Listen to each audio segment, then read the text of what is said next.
साथ ही इस वीडियो में मैं आपसे बात करने जा रहा हूं, जैसा कि आप सभी को मालूम है आरएसएसबी बोर्ड द्वारा वनपाल एग्जाम के आज डिस्ट्रिक्ट लोकेशन जारी हो जाएंगे। जारी होने के बाद आपको किस तरह से अपने डिस्ट्रिक्ट लोकेशन चेक करनी है उसके बारे में इस वीडियो में बताने जा रहा हूं, और आज कितने बजे तक जारी हो जाएगा उसके बारे में भी चर्चा करूंगा। वीडियो पसंद आए तो वीडियो को लाइक कीजिए, चैनल जरूर सब्सक्राइब कीजिए, क्योंकि जैसा कि आप सभी को मालूम है अभी भी 2 दिन तक आपका टेलीग्राम बंद रहेगा। तो इस बीच आपकी डिस्ट्रिक्ट लोकेशन कितने बजे तक जारी होगी या फिर जारी होते ही आपको कहां पर देखने को मिलेगी, ये भी मैं आपको इस यूट्यूब चैनल के माध्यम से बता दूंगा। और पेपर होने के बाद पेपर का एनालिसिस भी आपको इस यूट्यूब चैनल पर देखने को मिलेगा। इसलिए अगर अभी तक आपने चैनल सब्सक्राइब नहीं किया तो चैनल जरूर सब्सक्राइब कर लीजिए, नोटिफिकेशन भी ऑन कर लीजिए, ताकि वनपाल एग्जाम से जुड़ी कोई भी अपडेट आए तो सबसे पहले आपको इसी यूट्यूब चैनल के माध्यम से देखने को मिले। तो जैसा कि आप सभी को मालूम है 2-3 दिन पहले आरएसएसबी बोर्ड द्वारा ये नोटिस जारी किया गया था, जिसमें उन्होंने डिस्ट्रिक्ट लोकेशन और प्रवेश पत्र यानी कि एडमिट कार्ड को लेकर नोटिफिकेशन जारी किया गया था। और इसमें स्पष्ट रूप से लिखा हुआ, आप देख सकते हैं यहाँ पर लिखा हुआ, उक्त तालिका में अंकित परीक्षा के स्टूडेंट परीक्षा केंद्र हेतु आवंटित जिले की सूचना दिनांक 22/6/2026 से, यानी कि आज की डेट दे रखी है 22 जून से, स्वयं की एसएसओ आईडी से देख सकते हैं। अब मैं आपको बता देता हूं कि डिस्ट्रिक्ट लोकेशन देखते समय बहुत साथियों की दिक्कत भी आती है। क्या कौन कौन सी दिक्कत आती है और उसकी दिक्कत आने पर क्या सॉल्यूशन है वो भी मैं इस वीडियो में बताऊंगा। लेकिन अभी तक डिस्ट्रिक्ट लोकेशन जारी नहीं हुई, आज ही जारी हो जाएगी और आपके डिस्ट्रिक्ट लोकेशन है वो शाम को 6 बजे तक जारी होगी। क्योंकि मैं आपको बता देता हूँ आरएसएसबी बोर्ड और आरपीएससी दोनों की डिस्ट्रिक्ट लोकेशन में अंतर क्या रहता है। आरपीएससी कोई भी एग्जाम करवाता है उसकी डिस्ट्रिक्ट लोकेशन के लिए जो डेट देती है आरपीएससी, उसी डेट पर मॉर्निंग में 8 से 9 बजे के बीच में वो जारी कर देते हैं। तो कभी कभी 10 बज जाती है, लेकिन इससे ज़्यादा देर नहीं होती है। लेकिन वहीं आरएसएसबी बोर्ड चाहे कोई भी एग्जाम हुआ 2026 का, चाहे वो रीट वाला हो, लैब असिस्टेंट हो, एग्रीकल्चर सुपरवाइजर हो, कोई भी एग्जाम हो, उनकी डिस्ट्रिक्ट लोकेशन वो इवनिंग में 6 बजे के बाद कभी भी जारी करता है। इससे पहले कभी तक आज तक जारी नहीं किया है। तो आपकी भी जो डिस्ट्रिक्ट लोकेशन है वनपाल एग्जाम की, वो इवनिंग में 6 बजे तक जारी हो जाएगी। जारी होने के बाद आपको कैसे चेक करना है, तो डिस्ट्रिक्ट लोकेशन सिर्फ और सिर्फ आप एसएसओ आईडी से ही चेक कर पाएंगे।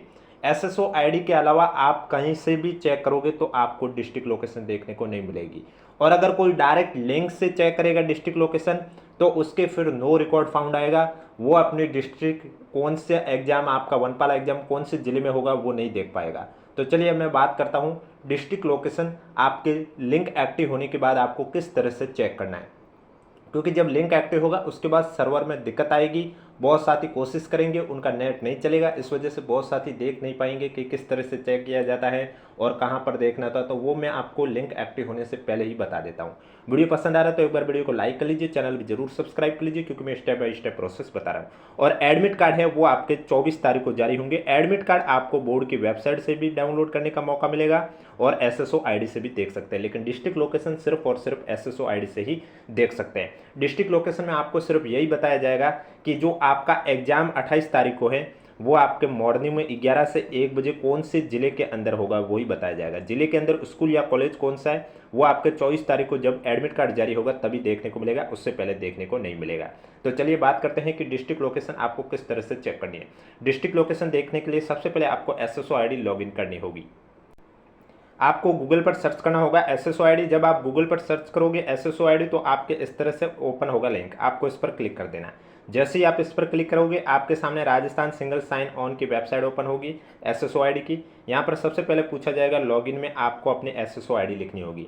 अब अगर कोई साथी के मैं अपनी एसएसओ आईडी भूल गया हूँ तो मैं क्या करूँ, तो आप आरएसएसबी बोर्ड का कोई भी एप्लीकेशन फॉर्म आपके पास होगा उसकी कॉपी होगी, या फिर आरपीएससी का भी कोई भी एप्लीकेशन फॉर्म आपके पास होगा तो वो ओपन करके देख लीजिए। उस फॉर्म के अंदर आपके एसएसओ आईडी लिखी होती है, तो वहाँ से आप अपनी एसएसओ आईडी लिख सकते हैं। इसके बाद यहाँ पर आपको पासवर्ड डालना है, और पासवर्ड भी आपको ये ध्यान रखना है कि अगर आप पासवर्ड भूल गए हैं तो कोई बात नहीं, पेज को स्क्रॉल कीजिए, आई फॉरगॉट माय पासवर्ड के आगे क्लिक हेयर का ऑप्शन होता है, यहाँ से क्लिक करके आप अपने पासवर्ड भी रिकवर कर सकते हैं। इसके बाद यहाँ पर आपको कैप्चा कोड डालना है, जैसे कि यहाँ पर दे रखा है 387186, उसी तरह आपके जो कैप्चा कोड दे रखे होते हैं वही आपको कैप्चा कोड लिखना है। और ध्यान ये देना है कि स्पेस दे रखा है ऐसा लग रहा है, लेकिन आपको स्पेस नहीं देना है। अगर आप स्पेस दोगे तो आपके एरर आएगी, त्रुटि आएगी। इसके बाद आपको लॉगिन कर देना है। अब ओटीआर तो वैसे भी आपका अपडेट कर रखा है, क्योंकि वनपाल एग्जाम के फॉर्म से पहले ही ओटीआर अपडेट करने होते हैं, अन्यथा आप फॉर्म भी नहीं फिल कर पाते, तो ये तो आपके दिक्कत नहीं आएगी। तो आपके सामने एसएसओ आईडी लॉगिन करते ही आपके पास एक ऑप्शन आएगा रिक्रूटमेंट पोर्टल का, सत्यमेव जयते लोगो बना हुआ है। अगर ये ऑप्शन नहीं आ रहा है तो ऊपर सर्च का ऑप्शन है, यहाँ पर आप सर्च करके भी लिख सकते हैं रिक्रूटमेंट पोर्टल। इसके बाद आपको इस पर जैसे ही क्लिक करोगे आपके सामने इस तरह से पेज ओपन होगा, आपकी OTR प्रोफाइल ओपन होगी। आपको कुछ नहीं करना है, पेज को स्क्रॉल कर देना है। अब देखो मैं आपको कुछ स्क्रीनशॉट के माध्यम से बता रहा हूँ, अभी तक लिंक एक्टिव नहीं हुआ। लिंक आपके आज इवनिंग में 6 बजे तक एक्टिव होगा, उससे पहले आपका एक्टिव नहीं होगा। तो आपका एक्टिव होने के बाद आपको क्या करना होगा, जब आप पेज को स्क्रॉल करोगे तो वहाँ पर एक आपको नोटिफिकेशन देखने को मिलेगा। फिलहाल आप देखोगे तो वहाँ 9 ही लिखा हुआ होगा, ये 10 मैंने आपको ओल्ड स्क्रीनशॉट के माध्यम से बताया। जैसे ही आपके 10 आ जाए तो आप समझ लीजिएगा कि वनपाल के डिस्ट्रिक्ट लोकेशन का भी नोटिफिकेशन आ गया। अब ये मैं आपको जो नोटिफिकेशन बता रहा हूँ ये लैब असिस्टेंट की डिस्ट्रिक्ट लोकेशन के थ्रू बता रहा हूँ, जिससे कि आप समझ सकते हैं कि किस तरह से वनपाल एग्जाम की भी डिस्ट्रिक्ट लोकेशन आएगी तो आप चेक कर पाएंगे। तो यहाँ जैसे लिखा हुआ click here to know your exam district location for lab assistant, junior lab assistant and lab. तो इसी तरह आपके लिखा हुआ आ जाएगा, जब लिंक एक्टिव होगा 6 बजे के बाद तब यहाँ पर लिखा हुआ आ जाएगा click here to know your exam district location for वनपाल एग्जाम 2026। तो आपका जैसे ही लिंक एक्टिव होगा मैं आपको इस यूट्यूब चैनल के माध्यम से भी सूचित कर दूंगा, इसलिए अगर अभी तक आपने चैनल सब्सक्राइब नहीं किया तो चैनल जरूर सब्सक्राइब कर लीजिए। तो आपको क्या करना होगा, इस पर क्लिक करना होगा। अगर आपको कहीं से डायरेक्ट लिंक मिलता है तो वहाँ से आप कोशिश मत करना, क्योंकि वहाँ से करोगे तो नो रिकॉर्ड फाउंड आने के ज़्यादा चांस रहते हैं, इसलिए आपको एसएसओ आईडी लॉगिन करके ही डिस्ट्रिक्ट लोकेशन देखनी है। तो जैसे ही आप इस पर क्लिक करोगे आपके सामने इस तरह से लिखा हुआ आएगा know your centre district location. इसके बाद यहाँ पर सबसे पहले पूछा जाएगा एप्लीकेशन नंबर।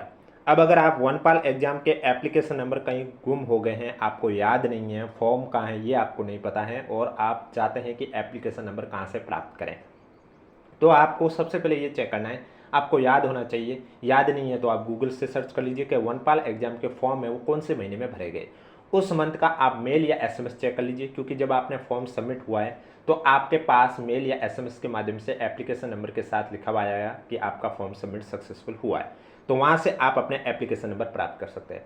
अब अगर आपका मेल या SMS डिलीट हो गया है, आपके पास नहीं है या किसी और फ़ोन में आया था, तो आप क्या कीजिए, वापस बैक जाइए।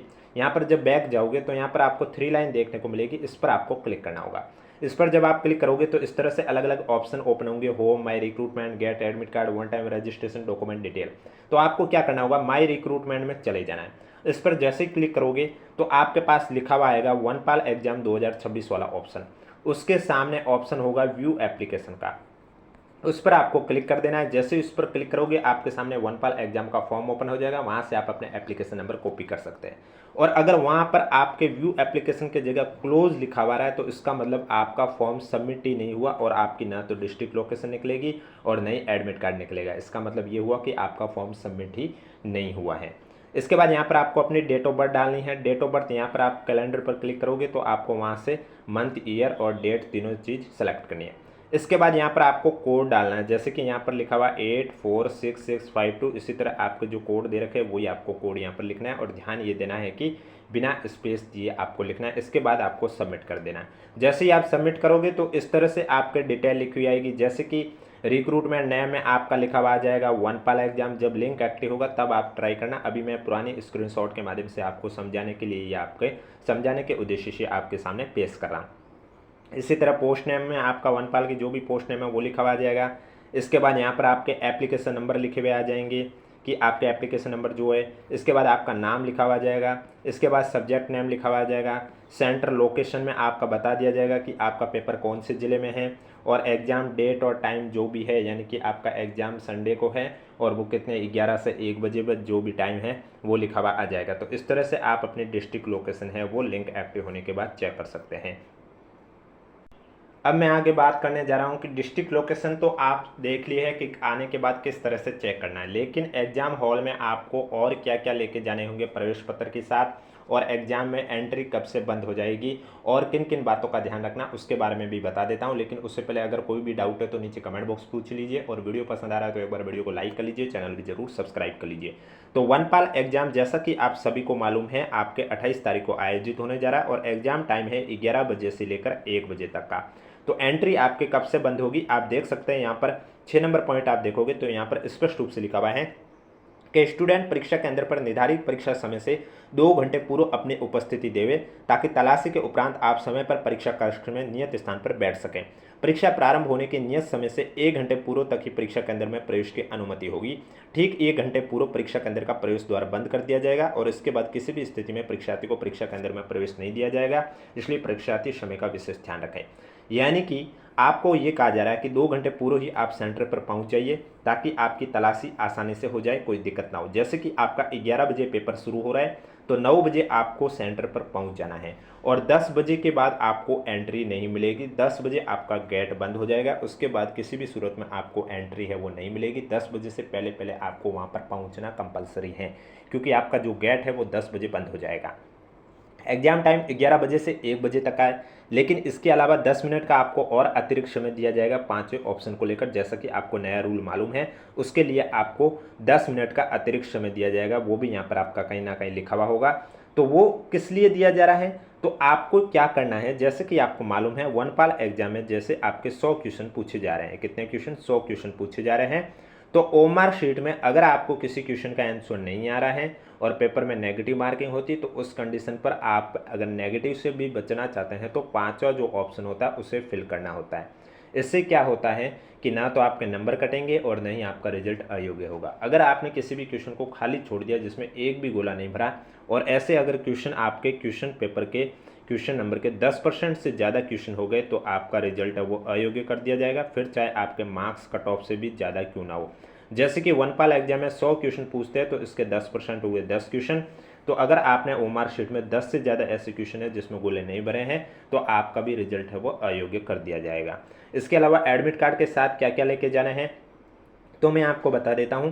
आप 7 नंबर पॉइंट पर देख सकते हैं, स्पष्ट रूप से लिखा हुआ है कि परीक्षा केंद्र पर अपना प्रोविजनल ई प्रवेश पत्र, यानी कि जो 24 तारीख को आपका एडमिट कार्ड जारी होगा वो तो लेके जाना है। कहीं डिस्ट्रिक्ट लोकेशन का प्रिंट निकाल कर आपको नहीं लेके जाना, और एडमिट कार्ड के ऊपर भी आपके इंस्ट्रक्शन लिखे होंगे, वो भी आप एक बार रीड कर लेना। इसके अलावा एक मूल फोटोयुक्त पहचान पत्र आधार कार्ड से पहचान सुनिश्चित की जाएगी। आधार कार्ड में जन्म तिथि का अंकन होना आवश्यक है। विशेष परिस्थिति में PAN card, passport, driving licence, मतदाता पहचान पत्र में से कोई एक से मिलान किया जाएगा। यानी कि एडमिट कार्ड के अलावा एक आपको मूल ओरिजिनल आईडी कार्ड लेके जाना है, और उसमें भी मेजोरिटी दी जा रही है कि आप आधार कार्ड लेके जाइए, और आधार कार्ड पर जो डेट ऑफ बर्थ होती है वो कंप्लीट लिखी होनी चाहिए, यानी कि उसमें डे, मंथ और ईयर तीनों चीज़ लिखी होनी चाहिए, क्योंकि ओल्ड आधार कार्ड में सिर्फ ईयर लिखे होते हैं, वो आपका नहीं चलेगा। डेट ऑफ बर्थ कंप्लीट लिखी होनी चाहिए और उस पर फोटो भी अपडेटेड होना चाहिए। अगर किसी विशेष परिस्थिति में, यानी कि आधार कार्ड पर जैसे कि फ़ोटो पुराना है या डेट ऑफ बर्थ कंप्लीट नहीं लिखी हुई है, तो उस कंडीशन पर आपसे या तो आपके पास पैन कार्ड होना चाहिए, या पासपोर्ट होना चाहिए, या ड्राइविंग लाइसेंस होना चाहिए, या फिर मतदाता पहचान पत्र, इनमें से कोई एक होना चाहिए, तभी आपको एंट्री मिलेगी, अन्यथा आपको एंट्री नहीं मिलेगी। इसके अलावा तीसरी चीज़ आपको क्या लेके जानी है, उपस्थित पत्रक पर चस्पा करने हेतु 2.5 सेंटीमीटर × 2.5 सेंटीमीटर साइज का स्वयं का नवीनतम रंगीन मूल फोटो प्रत्येक प्रश्न के लिए अलग अलग। अब ये प्रत्येक प्रश्न के लिए अलग अलग इसलिए लिखा हुआ है क्योंकि कुछ एग्जाम में 2 पेपर होते हैं उनके लिए, जैसे कि एलडीसी हुआ है, लैब असिस्टेंट हुआ है, तो उनके लिए लिखा। बाकी आपका वनपाल एग्जाम एक ही होगा, तो आपको एक ही नवीनतम रंगीन मूल फोटो लेके जाना है। जब आपका अटेंडेंस होगी तो वहाँ पर आपको वो फोटो चिपकाना होगा। इसके अलावा फ़ोटो आपके 1 महीने से अधिक पुराना नहीं होना चाहिए। आगे लिखा हुआ सभी फोटोग्राफ की सॉफ्टवेयर से जांच की जाएगी। नीले रंग की स्याही का एक पारदर्शी बॉल पेन साथ लेके आवे, यानी कि आप जो ब्लू पेन लेके जाओगे वो पारदर्शी होना चाहिए, उसमें रिफिल है वो सामने दिखाई देनी चाहिए। इसके अलावा कोई अन्य सामग्री परीक्षा केंद्र पर लेकर नहीं आवे। इसके अलावा आपको कुछ भी लेके नहीं जाना है। तो ये सब चीज़ें आपको एडमिट कार्ड के साथ लेके जाने हैं, और एंट्री आपके 10 बजे के बाद बंद हो जाएगी, इसलिए 10 बजे तक आपको सेंटर पर पहुंचना कंपलसरी है। इसलिए आप 9 बजे पहुंच जाइए, जिससे कि आपकी तलाशी करने में भी कोई देरी ना हो। और डिस्ट्रिक्ट लोकेशन आज जारी हो जाएंगे शाम को 6 बजे तक, और प्रवेश पत्र है वो आपके 24 तारीख को जारी होंगे, और जारी होने के बाद आपको यूट्यूब चैनल के माध्यम से सूचित कर दिया जाएगा। और इसके अलावा पेपर होने के बाद पेपर का एनालिसिस भी आपको यूट्यूब चैनल पर बता दिया जाएगा। इसलिए अगर अभी तक आपने चैनल सब्सक्राइब नहीं किया तो चैनल जरूर सब्सक्राइब कर लीजिए, नोटिफिकेशन भी ऑन कर लीजिए। और यहाँ पर लिखा हुआ उक्त परीक्षा में परीक्षा समाप्ति के बाद स्टूडेंट को प्रश्न पत्र, बुकलेट और ओमार शीट की कार्बन प्रति अपने साथ ले जाने की अनुमति होगी, क्योंकि नया रूल आपको मालूम है, अगर एग्जाम 1 से अधिक शिफ्टों में होता है तो उस कंडीशन पर प्रश्न पत्र है वो वापस ले लिया जाता है, लेकिन वनपाल एग्जाम एक ही शिफ्ट में हो रहा है, तो इसलिए इसका जो प्रश्न पत्र है वो वापस नहीं लिया जाएगा, स्टूडेंट को दे दिया जाएगा। इसके अलावा कोई भी डाउट है तो नीचे कमेंट बॉक्स पूछिए, और वीडियो को अधिक से अधिक शेयर कीजिए।